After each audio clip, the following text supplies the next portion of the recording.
약속의 상속자 야곱이 눈을 감았습니다. 그는 이제 머지않아 자신의 10조에게로 돌아가게 될 것이고 그의 12아들과 그 후손은 이제 애굽 땅에서 살아가게 될 것입니다. 이 시점에서 야곱은 자신의 아들들을 불러서 유언을 남기고 있습니다. 오늘 말씀 창세기 49장 1절과 2절 말씀 함께 보시겠습니다. 1절과 2절입니다. 야곱이 그 아들들을 불러 이르되 너희는 모이라. 너희가 후일에 당할 일을 내가 너희에게 이르리라. 너희는 모여 들으라. 야곱의 아들들아 너희 아버지 이스라엘에게 들을지어다. 야곱은 오늘 자신의 이름을 말하며 야곱과 이스라엘 두 가지의 이름을 말하고 있습니다. 야곱은 그가 태어나면서 붙어진 이름입니다. 이스라엘은 이후 하나님으로부터 받은 이름입니다. 다르게 말하자면 야곱이라는 그 이름은 육체적인 의미의 그 자신의 육체의 의미의 이름이었고 이스라엘이라는 의미는 보다 영적인 의미의 신앙적인 의미의 이름이라고 할 수 있을 것입니다. 즉 야곱이 지금 말하면서 야곱의 아들들아 그리고 너희 아버지 이스라엘에게 들을지어다 이렇게 말을 하는 것은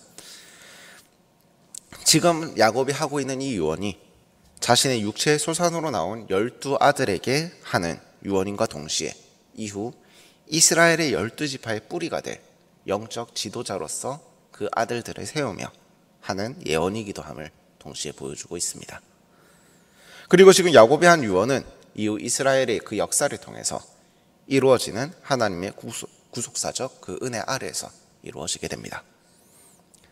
르우벤에게 우선 그의 능력의 탁월함을 말하고 있습니다.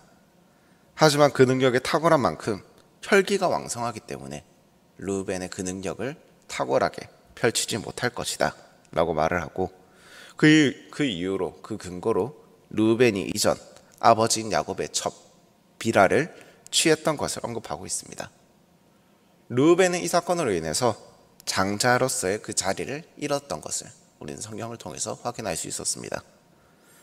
다음으로 시므온과 레위를 불러 세겜에서 있었던 그들의 폭력에 대해서 질책하고 형제 중에 흩으리라고 저주를 내리고 있습니다.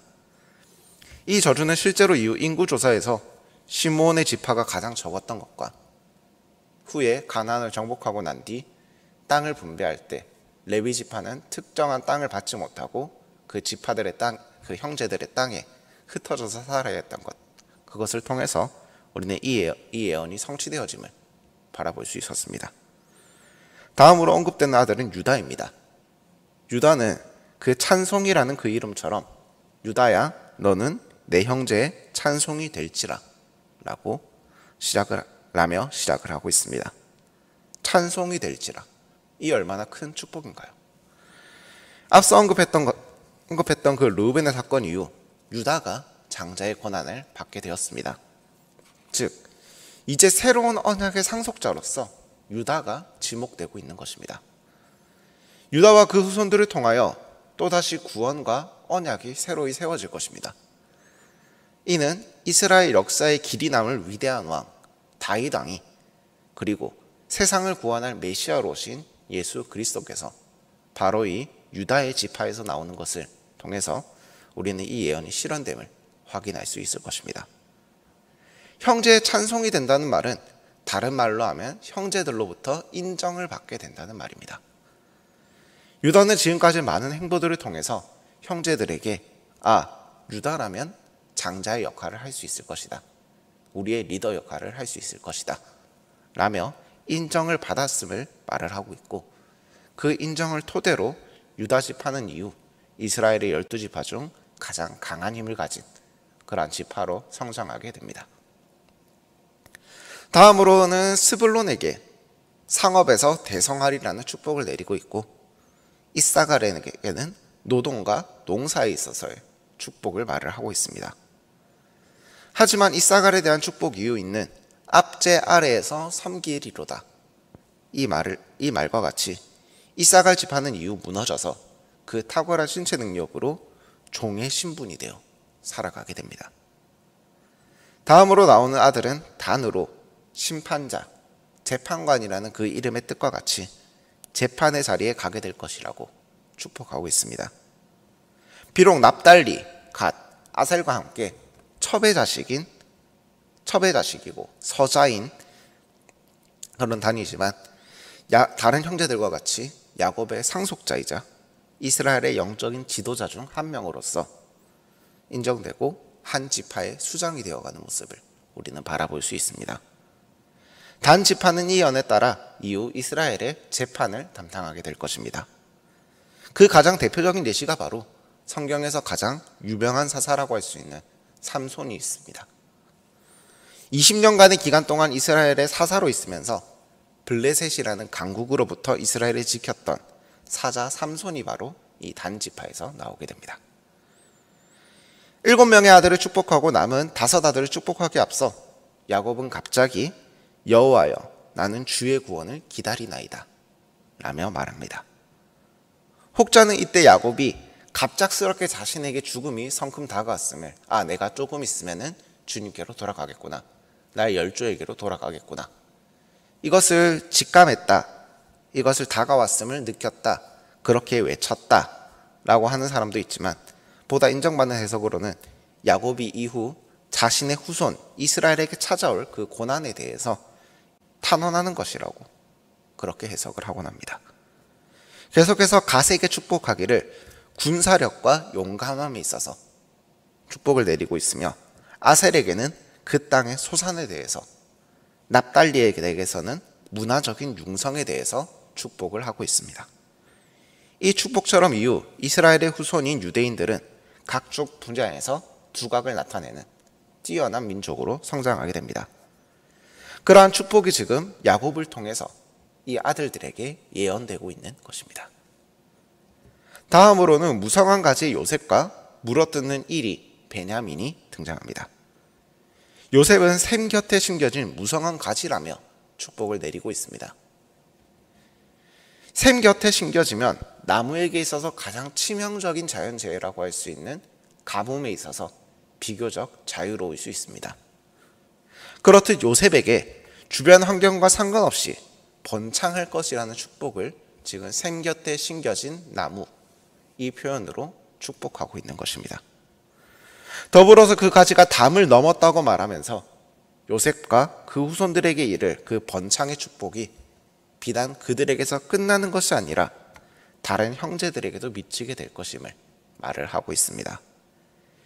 요셉의 애굽으로 그 가족을 초대해 굶주림에서 해방시켜 주었던 것처럼 앞으로도 요셉과 그 후손들이 형제들과 그 후손들을 도울 것임을, 그런 도울 수 있을 정도의 번창함을 누리게 될 것임을 말하고 있는 것입니다. 그리고 이 후손은 요셉의 두 후손 에브라임과 므낫세 지파를 통해서 이 예언은 실현되고 성취가 되어집니다. 베냐민에 대해서는 물어뜯는 이리라고 말을 합니다. 그들의 성품이, 베냐민과 그 후손들의 성품이 이리와 같이 사납고 거칠다는 것을 단적으로 보여주고 있습니다. 그렇게 베냐민과 그 후손은 낮에는 약탈하여 먹고 빼앗아 먹고 밤에는 약탈한 것을, 그 움킨 것을, 쥐고 있는 것을 나눈다고 말을 합니다. 물론 이 약탈의 대상은 이스라엘의 적일 것이고 원수일 것입니다. 그 정도로 베냐민 지파는 용사들이 나오게 될 것이다 라고 예언을 하며 이 베냐민 지파에서 바로 이스라엘의 가장 뛰어났던 용사인 사울 왕이 등장하게 됩니다. 이렇게 이스라엘 12지파의 조상이 되는 야곱의 12 아들을 통한 그 향한 축복과 예언이 아버지 야곱을 통해서 선포되어집니다. 이 예언은 이후 펼쳐지는 이스라엘 역사를 통해 이루어져가는 과정을 우리는 성경을 통해서 바라보게 됩니다. 모든 것은 하나님의 계획과 예언 아래에서 이루어지고 있습니다. 오늘 우리의 삶 또한 마찬가지임을 지금 이 시간 함께 고백합니다. 하나님께서는 우리의 삶에도 큰 계획을 세우셨습니다. 그리고 오늘 우리에게 그 계획을 신뢰하고 따라오라, 함께 가자고 초대하고 말씀하고 계십니다. 여러분은 이제 어떻게 하시겠습니까? 하나님의 그 크신 계획을 따라가시겠습니까? 아니면 하나님에게 나의 계획을 따라오라라고 말씀하시겠습니까? 오늘 말씀 가운데 야곱이 했던 그 예언은 철저하게 그들의 삶을 바라보시고 하나님께서 내리신 평가였습니다. 야곱 역시 사람이고 아버지인데 어떤 자식은 축복하고 어떤 자식은 저주하는, 그러고 싶지는 않았을 것입니다. 모든 아들이 잘 되길 바랬을 것입니다. 모든 아들에게 넘치는 그 축복을 하고 싶었을 것입니다. 하지만 하나님께서 그들을 보고 계셨습니다. 르우벤이 그 아버지의 침상을 더럽힌 일을 기억하셨고, 시므온과 레위가 세겜에서 저질렀던 학살을 기억하셨습니다. 이 모든 일 앞에서 하나님께서는 그들에게 벌을 내리셨습니다. 하지만 그렇게 벌을 내리시면서도 하나님께서는 그들을 내쫓지 않으셨습니다. 축복 또한 마찬가지입니다. 하나님께서 그 사람의 능력에 맞추어서, 그 사람의 분량에 맞추어서 그 사람에게 필요한 복을 주십니다. 상업에 능통했던 스불론은 상업으로, 육체적 능력에 능통했던 이사갈에게는 노동과 농업으로, 재판에 능했던 단에게는 재판으로, 이렇듯 하나님께서는 그 능력에 맞추어서 복을 주십니다. 이는 우리에게도 또한 마찬가지입니다. 우리도 하나님께서 많은 복을 주십니다. 우리 각자의 상황과 그 능력에 맞추어서 필요한 만큼 복을 주십니다. 하지만 우리는 이 땅은 다른 복을 원합니다. 내가 원하는 복, 더 많은 복을 달라고 하나님께 요구하는 모습을 우리 스스로를 뒤돌아보았을 때 자주 바라보곤 합니다. 하나님께서 주시는 그 복 앞에서 만족의 은혜, 감사의 고백이 있기를 이 시간 소원합니다.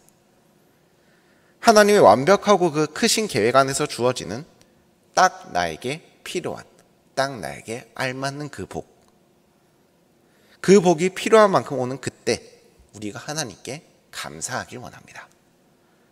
그러한 감사와 만족이 있기를 이 시간 간절히 기도하고 또한 축복합니다. 함께 기도합시다. 사랑의 아버지 하나님, 감사합니다. 주님께서 우리들에게 필요한 복, 나에게 딱 알맞는 복을 준비하시고 또한 부어주고 계시면 이 시간 고백하고 또한 감사드립니다. 아버지 하나님, 주님께서 우리에게 이 시간도 부어주고 계시는 그 수많은 복들에 우리가 감사할 수 있게 하시고, 나에게 주님께서 주시지 않았다고 그렇게 불평하는 일이 없을 수 있도록 나의 마음에 만족과 감사의 은혜를 허락하여 주시옵소서. 아버지 하나님, 사람의 힘으로 만족할 수 없습니다.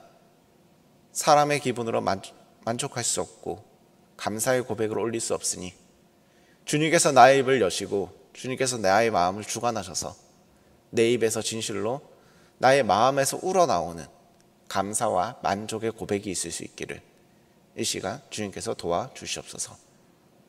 아버지 하나님, 내가 무슨 일을 하든지 그렇게 주님과 동행하고 주님과 함께하는 그런 그리스도인 예배자의 삶을 살아갈 수 있기 원합니다. 나의 모든 길 주관하시는 우리 주 예수 그리스도의 이름으로 기도드립니다. 아멘. 이 시간 주님께서 가르쳐주신 기도로 오늘 새벽 예배를 마치겠습니다. 하늘에 계신 우리 아버지, 아버지의 이름을 거룩하게 하시며 아버지의 나라가 오게 하시며 아버지의 뜻이 하늘에서와 같이 땅에서도 이루어지게 하소서. 오늘 우리에게 일용할 양식을 주시고 우리가 우리에게 잘못한 사람을 용서하여 준 것 같이 우리 죄를 용서하여 주시고 우리를 시험에 빠지지 않게 하시고 악에서 구하소서. 나라와 권능과 영광이 영원히 아버지의 것입니다. 아멘.